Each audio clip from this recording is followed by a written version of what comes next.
Au programme aujourd'hui, on vous parle d'Angèle en égérie pour Chanel, de la dernière collaboration de Louis Vuitton, de la Fashion Week de New York avec le défilé Nike et de l'impact du coronavirus sur les géants du luxe. Vous êtes bien sûr en mode actu, le meilleur de l'actu mode présenté par l'application Cabine. On commence cet épisode avec Angèle qui devient égérie pour Chanel Eyewear. Elle fait partie du casting 5 étoiles de la campagne.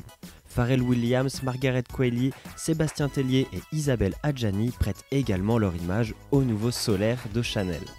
On poursuit avec la maison Louis Vuitton, connue pour sa relation forte entre l'art et l'artisanat, ainsi que ses collaborations artistiques renommées, qui a présenté un nouveau partenariat avec les maîtres artisans mexicains de Oaxaca.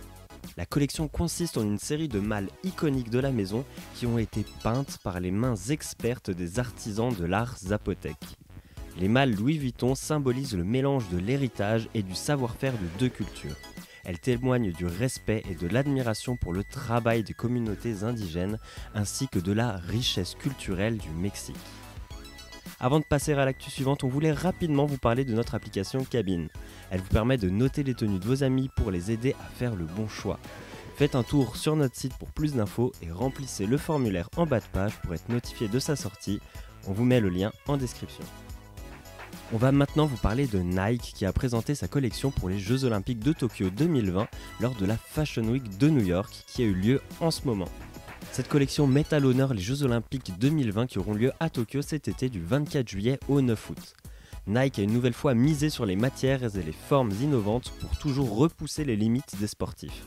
Entre autres des matières qui soutiennent le système de refroidissement naturel du corps en évacuant la sueur et en la dispersant uniformément tout le long de la surface du vêtement, mais également des innovations telles que la chaussure de football Air Zoom Mercurial fabriquée avec des matériaux imprimés en 3D et des crampons de course optimisés pour le sprint de courte distance. Parmi les pays pour lesquels Nike doit fournir des uniformes et des équipements à Tokyo figurent les États-Unis, l'Allemagne, le Kenya, le Canada et le Brésil.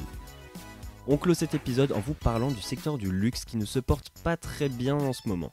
En effet, les géants du luxe sont affectés par le coronavirus. Le confinement des Chinois et la fermeture de grandes enseignes de la mode en Chine nuisent au commerce. Les grandes maisons de luxe tentent de chiffrer le coût de l'épidémie et du manque à gagner. Cela s'est notamment fait ressentir à la Fashion Week de New York et plus précisément au défilé de la marque chinoise Muxin qui avait quelques rangées vides. N'oublions pas cependant que tout cela n'est que du commerce et que le plus important sont les vies qui sont en jeu à cause de ce virus. Pour ne rien louper de l'actu mode, abonnez-vous à la chaîne en cliquant sur le petit bouton rouge en dessous de la vidéo et activez la cloche pour voir les nouvelles vidéos avant tout le monde. N'oubliez pas de la liker si elle vous a plu, retrouvez-nous aussi sur Instagram, Twitter, Facebook et sur notre site. Toute l'équipe de Cabine vous souhaite une merveilleuse journée et à demain pour encore plus d'actu.